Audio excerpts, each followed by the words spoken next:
কাৰোবাক সংগী কৰি তোলাৰ পূৰ্বে এই 6টা কাম আপুনি কৰিব।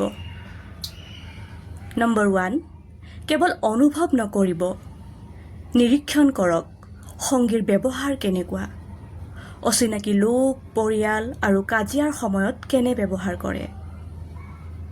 নম্বৰ 2, ৰোমেন্স কৰাৰ পূৰ্বে কথা পাতক জীৱনৰ লক্ষ্য, কেৰিয়াৰ, ফেমিলি প্লানিং, টকাৰ সম্পৰ্কে ভাব, ধৰ্মীয় অনুভূতি, ব্যক্তিগত গোপনীয়তা আৰু স্বাধীনতাৰ বিষয়ে।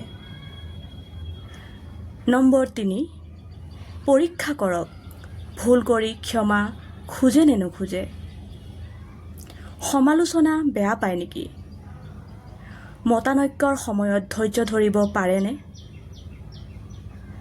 নম্বৰ 4, দুজনকৈ খোৱা খাদ্য পিন্ধন উৰণত পচন্দ বেলেগ বেলেগ হ'ব পাৰে, কিন্তু আদৰ্শ, মূল্যবোধ, সহানুভূতি, পৰিয়ালক অগ্ৰাধিকাৰ আদি দিয়া বিষয়ত একে হ'ব লাগে নে নালাগে।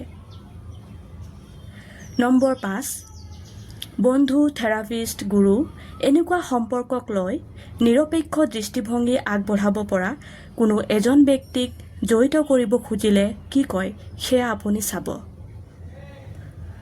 নম্বৰ 6, এইখিনি চোৱাৰ পিছত যদি আপোনাৰ অন্তৰাত্মাই কৈছে এই সম্পৰ্কত আগবঢ়াটো উচিত নহয়, তেতিয়াহ'লে নিজৰ ৰাস্তা আপুনি নিজেই ল'ব।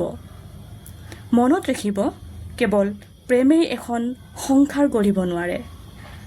বিশ্বাস, আৰ্থিক নিৰাপত্তা, আৱেগিক বুজাপৰা, ধৈৰ্য, সহ্য সকলোবোৰ লগ লৈয়েই এখন সুন্দৰ সংসাৰ সুখময় হয়। ব্যক্তিভেদে বেলেগ বেলেগ হ'লেও মূল লক্ষ্য এটাই, সুখী হোৱা। কথাবোৰ এবাৰ ভাবি চাব। বাকী আপুনি ভালেই থাকিব, সুস্থ হৈ থাকিব। ধন্যবাদ।